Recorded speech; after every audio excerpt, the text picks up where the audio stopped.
नमस्कार, मैं हूं संजय शर्मा। आप देख रहे हैं 4 PM न्यूज नेटवर्क।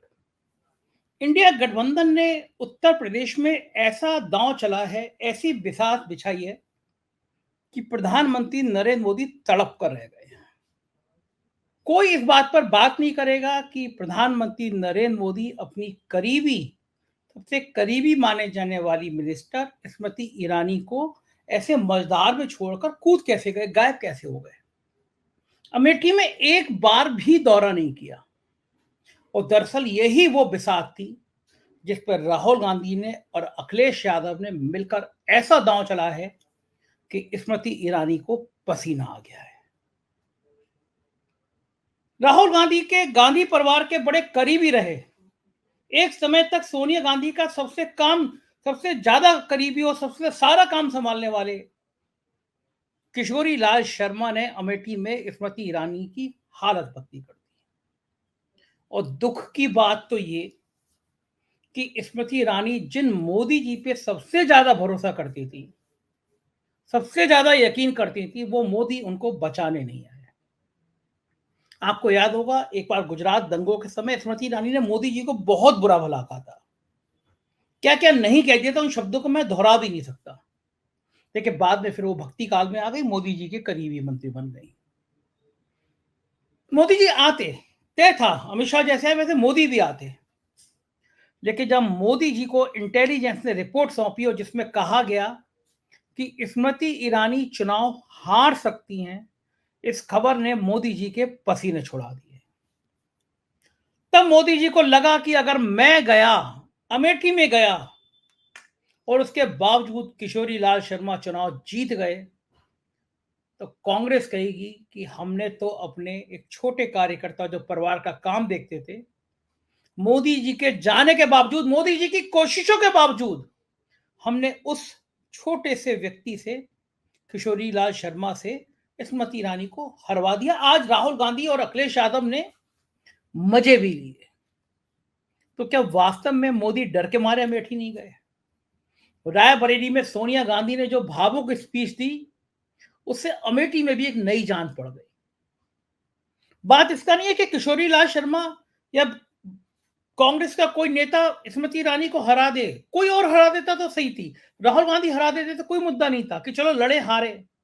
लेकिन बड़ा सवाल यह कि अगर किशोरी लाल शर्मा ने हरा दिया तो स्मृति ईरानी और पूरी भारतीय जनता पार्टी कहीं की नहीं रहेगी। क्या है इसके राजनीतिक संकेत? क्यों प्रधानमंत्री इतनी हिम्मत नहीं कर पाए? क्या उत्तर प्रदेश के ताजा समीकरणों ने वास्तव में प्रधानमंत्री को बेचैन कर दिया है? क्या भारतीय जनता पार्टी समझ गई कि उत्तर प्रदेश में उसकी नैया डूब गई? क्या भारतीय जनता पार्टी को समझ आ गया कि खेल बिगड़ गया? इन तमाम बातों पे बात करेंगे राशिद जहीर से। राशिद जहीर बहुत बारीक निगाह रखते हैं राजनीति पर, बहुत बारीक पकड़ रखते हैं राजनीति पर, और उनसे बातचीत करेंगे। राशिद जी, आप तो सुबह से अमेठी के कई पत्रकारों को फोन कर रहे थे, रायबरेली के, आपने मुझे बताया कई लोगों से बातचीत हुई। स्मृति ईरानी को ऐसे मजदार में छोड़कर मोदी जी गायब हो गए। आपको उम्मीद थी कि मोदी जी इतनी मुश्किल भरे वक्त में स्मृति ईरानी के लिए आएंगे ही नहीं, प्रचार ही नहीं करेंगे? इसमें कोई दो राय नहीं सर कि मोदी जी को स्मृति ईरानी को बचाने के लिए वहां आना चाहिए था। लेकिन जमीनी हालात जैसा आपने बताए, स्मृति ईरानी के खिलाफ इतने ज्यादा हो गए हैं कि मोदी जी को मालूम है कि उनको कहाँ जाना और कहाँ नहीं जाना। वो कांग्रेस आई ने जो अखबार तो ये कहता अपना प्यादा आगे कर दिया, हम ऐसे शब्द इस्तेमाल नहीं करेंगे। अखबार कहता है कि कांग्रेस ने अपने प्यादे के से ही माध्यम से हरवाने का काम उनको करने के लिए पूरी की पूरी जान लगा दी है। ऐसे समय में मोदी जी को भी आना चाहिए था। अमित शाह आए, तमाम बातें हुई हैं, लेकिन सर मैं एक बात ये कहना चाहता था कि बहुत जमीनी रिपोर्ट खास करके अमेठी की, रायबरेली की, अखिलेश की यादव के कन्नौज की, मतलब बहुत ये लोग पहले ही ले लेते हैं। इनको मालूम होता है कि हमें अपनी कहाँ पे इज्जत बचानी है और कहाँ नहीं बचानी। किसी जमाने में जब कभी कभी इलेक्शन हुआ करते थे तो एक दूसरे का इतना आदर किया करते थे कि एक बड़ा नेता बड़े नेता के सामने आता नहीं था। लेकिन अब एक बड़े नेता को हराने के लिए सारे काम किए जाते हैं। लेकिन जमीन के हालात इस वक्त अमेठी के ये हैं कि वहां स्मृति ईरानी और किशोरी लाल की लड़ाई नहीं है, दो लड़ाइयां हैं वहां पर। एक लड़ाई तो मैं आपको ये बता दूं और अपने दर्शकों को भी बता दूं कि वहां ठाकुर और ब्राह्मण की लड़ाई चल रही है।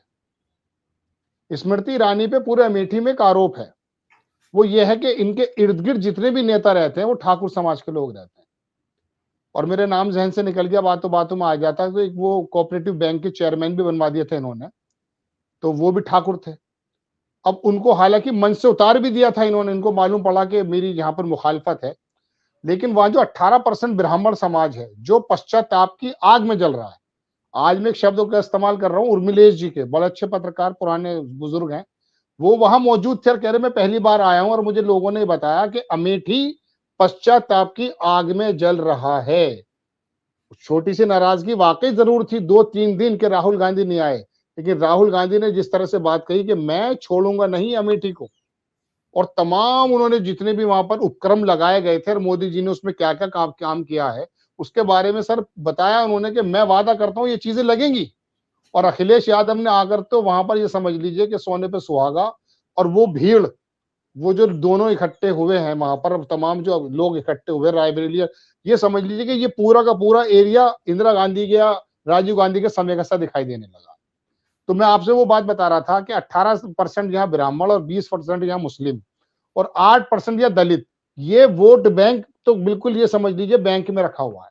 और सबसे बड़ी बात जो है कि वहां पर आम जन, तमाम पॉकेट्स का एक आदमी ये तय कर चुका कि स्मृति ईरानी के व्यवहार और इनके इर्द गिर्द जो लोग हैं क्षत्रिय समाज के, 12% क्षत्रिय भी हैं वहां, वो जिस प्रकार का व्यवहार करते हैं, स्मृति ईरानी के मुखालफत में ही कैसी हवा बह रही है सर वहां। आप तो वहां जाते हैं, मुझसे ज्यादा जानकारी आपको है, लेकिन मैं जो जितना लोगों से अपने सुनता हूँ, बात करता हूँ, तो पता ही चलता है कि जमीन पर उनके वाक्यों से, उनके वाकपुट से, उनके अंदाज से, तमाम चीजों से एक उलझन सी हो जाती है कभी कभी। अमेठी में तो आप यकीन मानिए एक उलझन सी है स्मृति ईरानी के लिए, और ये उलझन समझ चुके हैं मोदी जी, इसी वजह से वो स्मृति ईरानी के पास नहीं आए।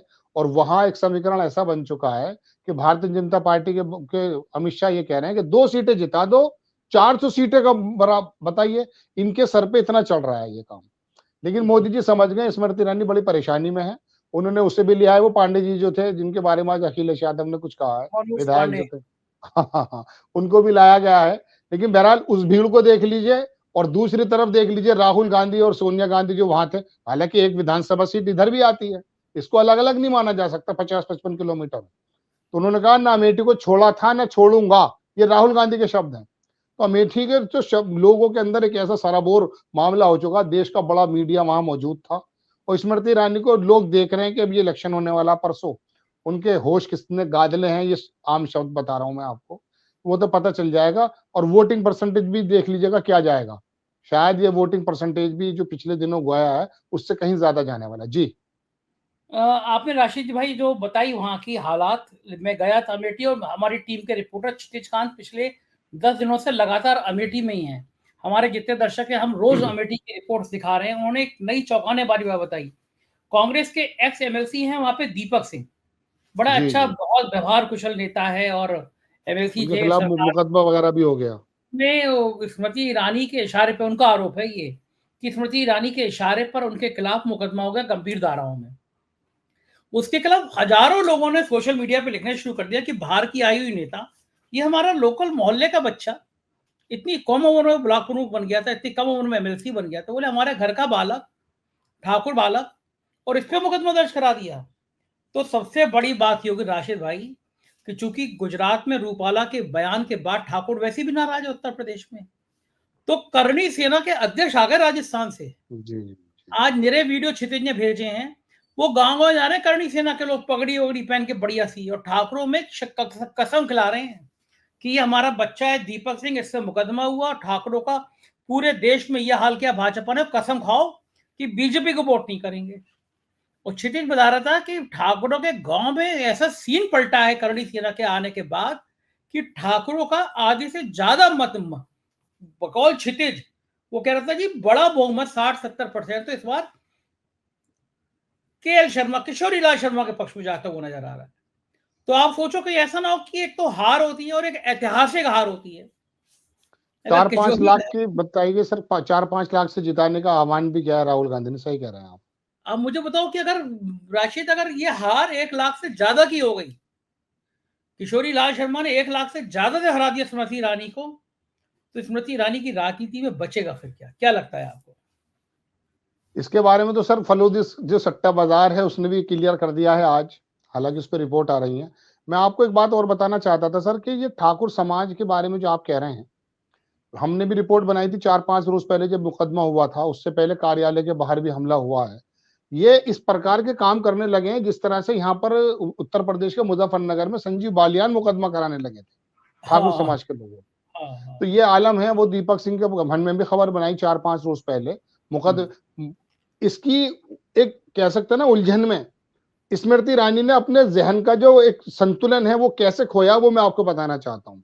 अभी क्या हुआ है, 5-6 रोज पहले वहां पे जो मैं बता रहा हूँ ना कि वो बाप बेटे हैं जिन्होंने कोऑपरेटिव बैंक का जो वही बना दिया है, उनको स्मृति ईरानी ने ये बताने के लिए कि देखिए मैं ठाकुर समाज से घिरी हुई नहीं हूं, उनको मन से उतार दिया। अब वो भी अच्छे जो कोऑपरेटिव बैंक है, हालांकि उसमें स्मृति ईरानी का ही रोल था, उसमें पहले भी मुखालफत हुई थी कि एक आदमी को निर्विरोध चुनवा दिया आपने, आप तो यहाँ के बिल्कुल ही ऐसे समझ रही हैं कि पूरा का पूरा आपका राज्य चल रहा है। तो अमेठी के अंदर सर एक ये बात भी आ चुकी है कि यार इन्होंने जब उनको लगा कि ठाकुरों की वजह से ब्राह्मण नाराज हो रहे हैं, ठाकुर बंदे को बाप बेटों को एक साथ मंच से उतार दिया, तो इसकी भी बड़ी नाराजगी देखी गई है।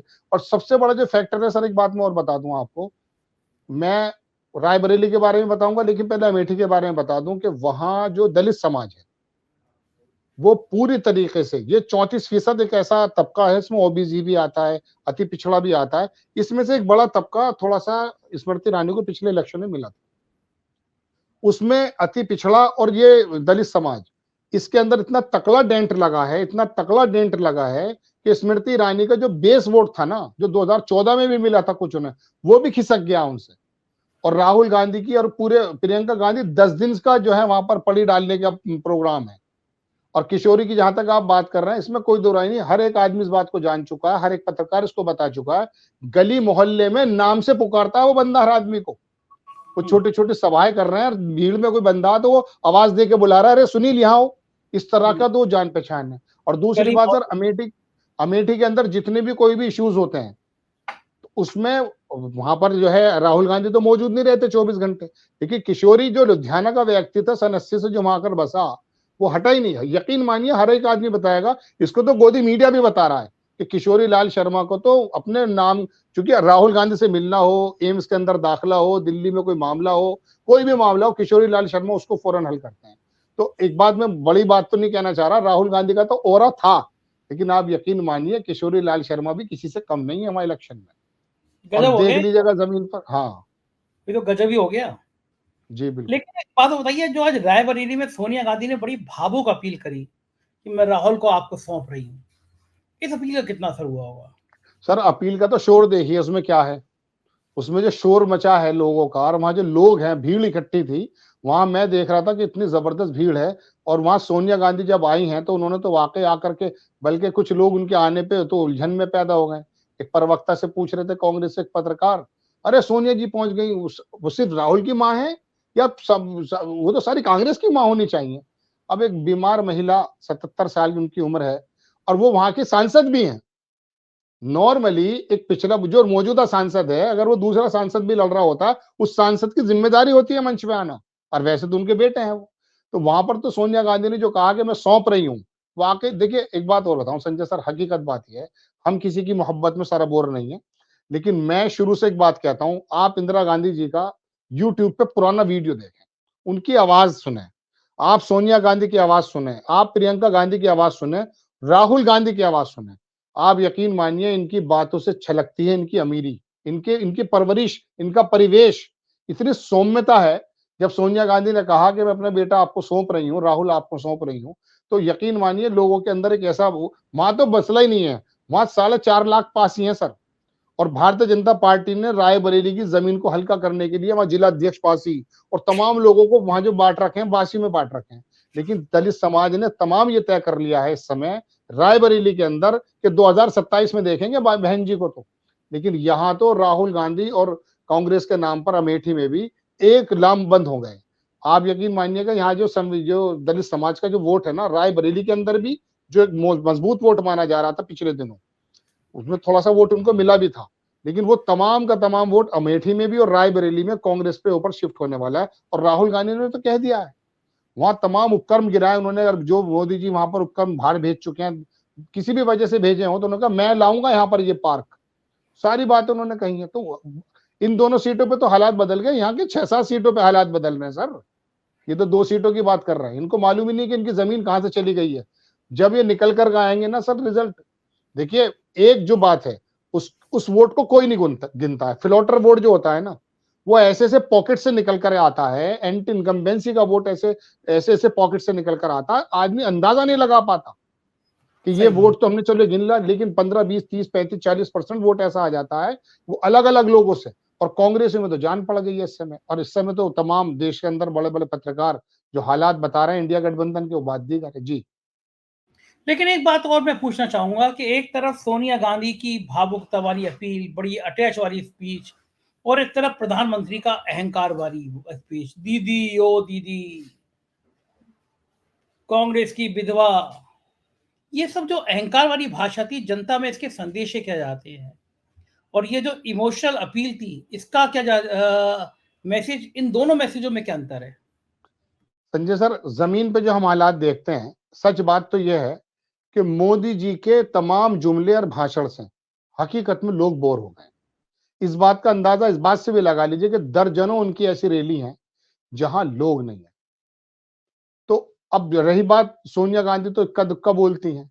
ऐसे समय में कम बोलने वाला व्यक्ति और कैसी भावुक अपील कर रहा है एक आदमी, वो जिसको देश का सारा बड़ा मीडिया 24 घंटे सर पे बिठाए रखता है। ये तो टीवी में आ चुकी ना, स्क्रॉल ने छापी है, न्यूज क्लिक ने छापी है कि मोदी जी के आते के साथ ही लोग जो है अपना चैनल बदल देते हैं। तो वो 10 साल से बोल रहे हैं। सोनिया गांधी की अपील तो, इसमें कोई दो राय थोड़ी ना कि अपील करेगी, लोगों के सामने बताएगी कि वो अपने बेटे के लिए, और उनके अंदर एक भाव भी आया है। वो तो इसके बारे में तो आप इतना पता कीजिए कि कितने वोटों से अब कांग्रेस के कैंडिडेट जीतने वाले हैं। ये जमीन तो यकीन मानिए आसपास की भी नम कर गए। और अखिलेश यादव जब आए हैं तो उन्होंने तो बाकायदा समाजवादियों को एड्रेस करके कहा है, और इसमें कोई दो राय नहीं है कि अमेठी हो या रायबरेली, वहां समाजवादी 7-8% तो ज्यादा उनका वैसे भी कार्यकर्ता जमीन पर उनका जो है एक वजूद है। तो उन्होंने कहा कि मैं अपने लोगों से कहना चाहता हूं जी। नहीं, आप पूरी लाइन करिए, क्या कहा उन्होंने? नहीं, मैं तो कह रहा हूँ अखिलेश यादव ने बाकायदा कहा कि कांग्रेस के कार्यकर्ता तो कर रहे हैं मेहनत, लेकिन मैं अपने समाजवादी कार्यकर्ताओं से कहना चाहता हूं कि जिताना है। और फिर उन्होंने जो कटाक्ष किए हैं तमाम उनके लोकल के विधायकों पर और लोगों, तो सब कुछ सबने देखा ही है। प्रधानमंत्री जी बोलते रहे 10 बरस, और सोनिया गांधी जब बोलती हैं तो मनमोहन सिंह के बारे में कहते हैं ना, तो मनमोहन सिंह जब बोलते तो दुनिया सुनती थी। सच मानिए ये गांधी परिवार भी सर बिल्कुल ऐसा ही है। ये छिचोरी बातों में आता नहीं है। इनके, मैंने कहा ना, सौम्यता शब्दों से निकलती है। और वैसे तो प्रियंका गांधी काफी मुखर हैं, सोनिया गांधी आई और माहौल को बदल कर रख दिया। और यही वजह है कि वो उत्तर प्रदेश में हमीरपुर और 3 जगह पर हैं आसपास, लेकिन वो आए नहीं है। जिस तरह से कभी आपको याद होगा लखीमपुर खीरी में 120 किलोमीटर दूर थे प्रधानमंत्री जी, इतनी तकलीफ उन्होंने नहीं की आके वहां पे पता कर लें कि किसानों को किसने कुचल कर मार दिया है। प्रधानमंत्री तो सुरक्षा में थे, पंजाब थोड़ी ना है वो पंजाब के बारे में कह रहे थे, आ जाते लखीमपुर खीरी। लेकिन एक नेता को छोड़ के भारतीय जनता पार्टी का कोई नेता नहीं पहुंचा, तो ऐसे यहाँ नहीं पहुंचे वो, अच्छा, स्मृति ईरानी खड़ी रह गई जी। मजेदार खेल यहाँ पे भी हो गया, योगी बनाम मोदी की लड़ाई वाला। रायबरेली की विधायक हैं अदिति सिंह, बाहुबली नेता अखिलेश से उनकी बेटी हैं, दिनेश प्रताप सिंह से उनकी 36 का आंकड़ा है। कितना भी मतभेद हो, लेकिन बीजेपी की जब विधायक हो, पार्टी लड़ रहा है तो चुनाव लड़ाने जाना चाहिए। योगी जी की बड़े करीबी हैं वो। लेकिन अदिति सिंह गई नहीं, रायबरेली की विधायक और रायबरेली के प्रत्याशी में नहीं गई। और बड़ा इस तरह का एक ट्वीट कर दिया कि उसूलों पे आंच आ जाए तो टकराना जरूरी है, इस तरह का भाव वाला एक उन्होंने वो कर दिया। तो क्या सब लोग कह रहे हैं सोशल मीडिया पर, अगर योगी आदित्यनाथ आंखें टरे कह देते अदिति से जाकर चुनाव लड़ाओ, तो अदिति चुनाव लड़ाती। तो जो मैसेज आ रहा है कि योगी जी की टीम जो कह रही है कि अगर योगी को बचाना है तो मोदी को हराना, क्या ये भी अदिति सिंह ने भी इसी रणनीति के तहत जाने के काम करने से मना कर दिया? हालांकि रायबरेली में जीतने की बात नहीं थी, लेकिन वोट प्रतिशत तो होता, कुछ तो वोट बढ़ता, हार का अंतर तो कम होता। बिल्कुल सही कह रहे हैं। इस तरह के सर बहुत सारे नेता हैं। अमित शाह ने बात करी फतेहपुर सीकरी वाले नेता से, मौजूदा विधायक से, कि आप वहां जाइए। योगी आदित्यनाथ ने भी लफ्जन कह दिया कि आप जाइए, लेकिन वो आदमी नहीं गया। उसने अपने बेटे को चुनाव लड़वा दिया वहां पर। बात यह है कि सर ये जो रोष है ना, ये बिना किसी नेता के बैकअप किए बिना नहीं आता। उनको मालूम है कि उत्तर प्रदेश की बागडोर किसके हाथ में है। और सच बताऊं, उत्तर प्रदेश का नेता भारतीय जनता पार्टी में योगी आदित्यनाथ है, मोदी जी नहीं है। सही बात है, ये तो प्रूव हो गया योगी, इस बार। हाँ, ये प्रूव हो, और यही वजह है कि यहाँ के अधिकारी हो और यहाँ के ये विधायक हों, इनको मालूम है कि निभानी हमें दरअसल वहां से है। अब आप एक बात देखिए, बात बिल्कुल आउट ऑफ टॉपिक है। अभी राजा भैया को समझाने कौन गया था? एक मुजफ्फरनगर वाले संजीव बालियान और एक वो सोनकर। क्या राजा भैया के पास कोई योगी आदित्यनाथ का एक आदमी नहीं जा सकता था? दोबारा तो मिलने से ही मना कर दिया उन्होंने। योगी आदित्यनाथ राजा भैया से बात करते, राजा भैया मान भी जाते। सब अपना जानते हैं कोई कासिद, आदित्यनाथ अपना के कोई बहुत रिश्ते, और योगी आदित्यनाथ के कहने पे राजा भैया 101% मानते हैं, और राजा भैया के लोग 3 सीटों पे अब समाजवादी पार्टी को लड़ा रहे हैं, खुल के चुनाव लड़ा रहे हैं अब तो। बिल्कुल बिल्कुल। कुछ अब कुछ खुद ऐसे ना होता है। चलिए, खुद फोन नहीं करते, अपना कासिद भेज देते। हाँ, अमित सही शाह बात, जब दुनिया भर से अपने कासिदों को दौड़ा रहे हैं तो अपना ठीक बात। भेज देते। योगी आदित्यनाथ की वजह ही है सर कि आज जो निकल कर आ रहा है ना वो फलोदी बाजार, और ये हालांकि मैं इन बारे में पसंद नहीं करता, क्योंकि नेताओं के बारे में, राजनीति के बारे में अगर सट्टे बाजार की बात मानी जाए तो हमारे ऊपर एकदम प्रश्न चिन्ह लगता है। लेकिन चूंकि देश का गोदी मीडिया सही तस्वीर नहीं रखता है तो कहां जाएगा दर्शक? या तो सोशल मीडिया पे हम जैसे लोगों की बात सुनेगा या फिर सट्टे बाजार पे जाएगा। 41 और 39 का खेल हो गया उत्तर प्रदेश में। 41 सीटें दे रहा है फलोदी बाजार का जो सट्टा बाजार है इंडिया गठबंधन को, और 39 सीटें दे रहा है, क्या कहते हैं जनाब मन राशिद भाई, मैं भारत घमंड जी। नहीं कर रहा, घमंड नहीं कर रहा मैं दर्शकों से विनम्रता से कह रहा हूँ कि मैं घमंड नहीं कर रहा। लेकिन 1.5 महीने पहले मैंने कहा था, इसमें चैनल में मौजूद है यूट्यूब पे, मैंने कहा जो हालात दिख रहे हैं उत्तर प्रदेश में, कहीं ऐसा ना हो कि 5 में चढ़ आते आते आप पूछें कि इंडिया गठबंधन की सीटें ज्यादा आएंगी या एनडीए की। तब मेरी बात पे लोग हंस रहे थे, मुझे कमेंट कर रहे थे कि कहाँ इंडिया गठबंधन। ये वो दौर था जब एबीपी चैनल पे सर्वे चल रहा था जिसमें इंडिया गठबंधन को 2 सीटें दी जा रही थी। तो मैंने उसी दिन शो किया था, मैंने कहा झूठ है ये। आप देखिएगा कि चुनाव में कहीं ऐसा ना हो जब पूछे कि इंडिया गठबंधन को ज्यादा आएगा या एनडीए को। आज वही रुझान सामने आने लगे हैं। बिल्कुल जिस तरह से भाजपा की धुलाई, अच्छा कुछ मैं कह रहा हूँ, कभी कभी नेचर संकेत देती है, बैठे बिठाए इंडिया गठबंधन को फायदा हो जाता है। जैसे मैं एक उदाहरण बताऊं आपको, सीतापुर में बीजेपी बहुत अच्छी स्थिति में थी, लग रहा था कि बहुत बढ़िया रहेगी, जीत भी सकती है। अचानक मायावती के भतीजे आते हैं साहब, आकाशी वहां पे बयान देते हैं, वो तीखा वाला बयान जिसपे उनकी एफआईआर हुई, और मायावती उनको शाम तक हटा देती है। दलितों में मैसेज आता है, बीजेपी ने डांट दिया और उन्होंने अपने भतीजे को हटा दिया। नतीजा ये हुआ, आज मेरे पास एक सीतापुर से एक आदमी आए तो बता रहे थे कि 80% दलित 24 घंटे में इंडिया गठबंधन को चला गया, वो सीट बैठे बिठाए जीतते हुए इंडिया गठबंधन की। कोई सोच नहीं सकता था। तो कभी कभी कहते हैं ना कि जब बुरा वक्त होता है तो ऊंट पे बैठे आदमी को भी कुत्ता काट लेता है। तो मुझे लग रहा है भारतीय जनता पार्टी का तो ऐसे ही हो रहा है। जब किशोरी लाल शर्मा को उतारा तो ये सुधीर चौधरी और ये अंजना कश्यप, रूप कलियाकत ऐसे बात कर रहे थे किशोरी लाल शर्मा के लिए, अरे वो गांधी परिवार के पीए और गांधी परिवार के नौकरी, भाषा थी वहां ट्विटर पे। लेकिन आज उस गांधी परिवार के समर्पित कार्यकर्ता ने, समर्पित कर्मठ करीबी ने स्मृति ईरानी को पसीना निकाल दिया, ला दिया, धुआं निकाल दिया। भाषा, मैं तो बड़ा शर्मिंदगी भरी होती है, मतलब एक कहना नहीं चाहिए, वो एक शब्द आज बड़ा ट्विटर पे मेरे लोग उसकी व्याख्यान कर रहे हैं अलग अलग। स्मृति ईरानी ने इंटरव्यू देते कहा कि मैं तो लड़कों को वहां पे जो बदमाशी करती मैं पेल देती थी। तो उत्तर प्रदेश में थोड़ा ये शब्द थोड़ा अच्छा सा नहीं माना जाता कि मैं पेल देती थी, मतलब वो मैं मारती थी, पीटती थी। तो स्मृति ईरानी तो स्मृति ईरानी है। अखिलेश यादव की तो बॉडी लैंग्वेज बदल गई है। आज अखिलेश यादव ने जिस जोश से कहा कि वो जो सरेंडर वाली नेता थी वो खुद सरेंडर हो गई हैं। अमेठी में मैं गया राशिद, मुझसे मैं अमेठी से ज्यादा किसी गांव में नहीं, शहर में नहीं गया हूँ पिछले 1 सालों में। दर्जनों स्टोरी करी, अमेठी रुका हूँ, गाँव में बहुत घूमा, मैं देखना चाहता था सीन क्या चल रहा है। यकीन मानिए वो बुरा हाल चल रहा है अमेठी में 1 साल से। स्मृति ईरानी को पता ही नहीं था, एक चलता भरता अस्पताल केवल संजय गांधी के नाम पे था, एक व्यक्ति की मौत हो गई, किस अस्पताल में मौत नहीं होती, अस्पताल बंद करा दिया, महीनों आंदोलन चला। मैं गया उस अस्पताल में कवर करने के लिए, मेरे पास भीड़ जुट गई कि साहब इस लेवल का अस्पताल लखनऊ में नहीं है, हजारों आदमी वहां पे इलाज कराने आ रहा है, स्मृति ईरानी बंद करा दिया। हालांकि इतना बड़ा आंदोलन हो गया, फिर वो कोर्ट वोट फिर बाद में खोलना पड़ गया, लेकिन उस इलाके के सारे बोटों में स्मृति ईरानी साफ हो गई। ये घमंड किसी का रहता नहीं है। वो आपको वो याद होगा, मुझे मैंने तो सुनी है, गजल बड़ी अच्छी लगती है, अभी तो आए हो नए नए, ये दौलत नई नई है। आप सुनाइए ना लाइन, आपको तो याद होगी। क्या है वो शेर, याद है आपको? हाँ जी, वो लहजे के बारे में है सर, वो तुम्हारी दौलत नहीं है, अंजुम क्या है, रहबर का शेर है वो। मुझे क्या सुनाइए। एग्जैक्टली तो याद नहीं है वो सर, लेकिन मैं आपकी एक बात पे मुझे बात याद आई दूसरी, वो मैं आपसे कहना चाहता था। आपने कहा कि गोदी मीडिया और स्मृति ईरानी की दो बात याद है। स्मृति ईरानी के करीब इतने लोग आ गए और दिमाग में इतनी गलतफहमी आई एक पत्रकार की नौकरी भी खा गई और इस भाषा तरह से वाले की बोलने लगी। सवाल जी, पूछा था, जी, जी। पलट के कहा तो तुम्हारे मालिक को बताओ, उनका मालिक का तुम्हा वही फ़ोन, ये तुम्हारा नाम क्या तो है? जब आदमी आदमी के करीब ये हो जाता है ना सर, तो उसे देख नहीं पाता। सपोज़ कीजिए हम इस तरह से देखते हैं, यही चीज़ हमारी आँख के पास रख दी जाए, तो हमें नज़र नहीं आएगा। एक शायर ने शेर कहा इस बारे में सर, कि हर हँसी मंज़र से यारो दूरियाँ कायम रखो। हर हँसी मंज़र से यारो दूरियाँ कायम रखो, चाँद गर धरती पे उतर आया तो देख के डर जाओगे। बात तो इन बिल्कुल सही। लोग स्मृति ईरानी ने अपने इर्द-गिर्द ये जो मैंने बताया ना, इस तरह का ऑरा बना लिया था कि इनकी समझ में नहीं आया कि ज़मीन पे चल क्या रहा है।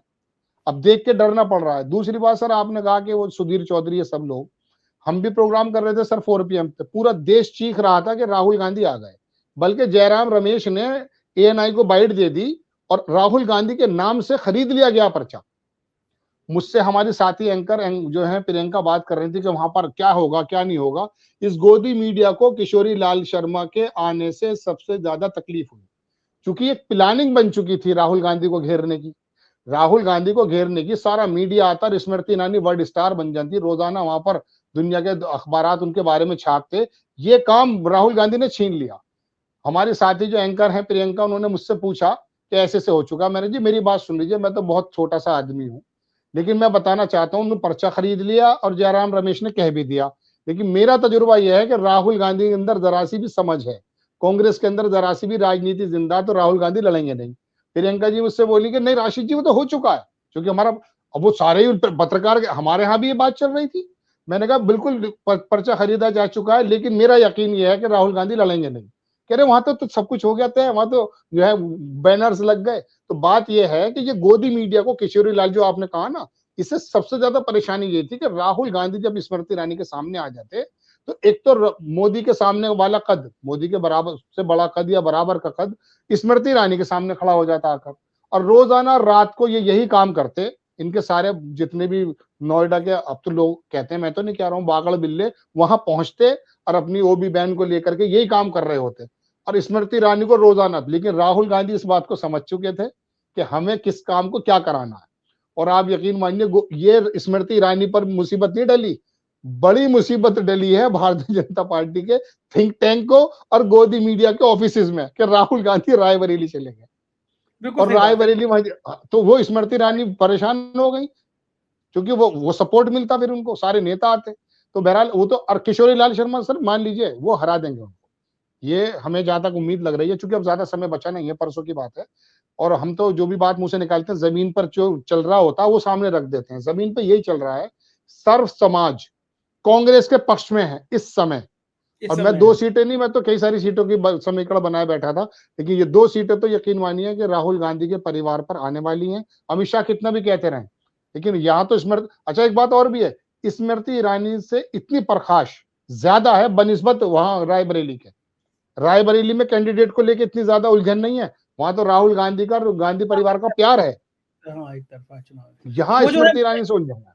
हाँ, मुझे मैंने निकाल लिया इतनी देर में, शेर जो मैं आपको पढ़ रहा था उसमें है, खामोश लब है, खामोश लब है, झुकी हैं पलकें, दिलों में उल्फत नई नई है, अभी तकल्लुफ है गुफ्तगू में, अभी मोहब्बत नई नई है, जो खानदानी रईस हैं, ये मैं उनको सुनाना चाह रहा हूं, दीदी ओ दीदी, कांग्रेस की विधवा, उनके लिए है, जो खानदानी रईस हैं वो मिजाज रखते हैं नर्म अपना, जो खानदानी रईस हैं वो मिजाज रखते हैं नर्म अपना, तुम्हारा लहजा बता रहा है तुम्हारी दौलत नई नई है, जरा सा कुदरत ने क्या नवाजा, जरा सा कुदरत ने क्या नवाजा, आके बैठे हो पहली ही सफ में, अभी से उड़ने लगे हवा में, अभी तो शोहरत नई नई है।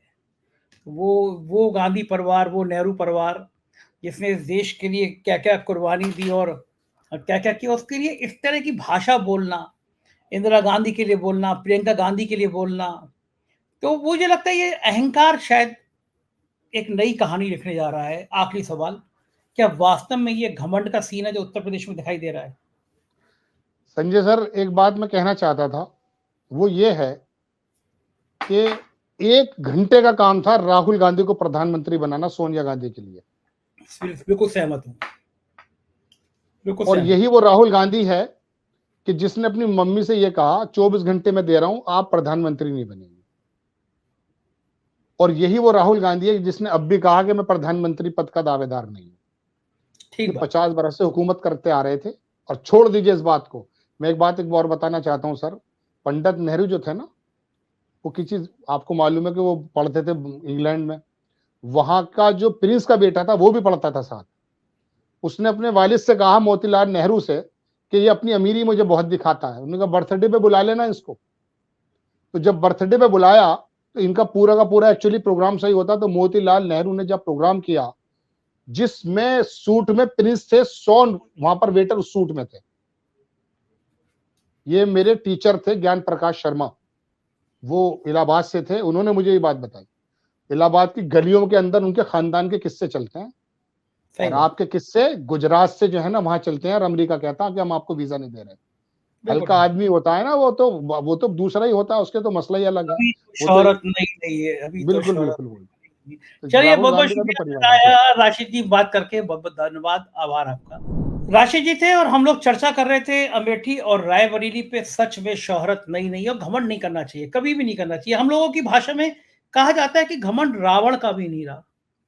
कम से कम स्मृति अब घमंड ईरानी का अमेठी, राहुल गांधी का अमेठी, अब इस घमंड को तोड़ने की शायद एक नई परिभाषा लिखने जा रहा है। कैसी लगी बातचीत बताइएगा जरूर। बने रहिएगा हमारे साथ, चैनल को ज्वाइन कीजिएगा, सब्सक्राइब करिएगा। शुक्रिया, थैंक यू।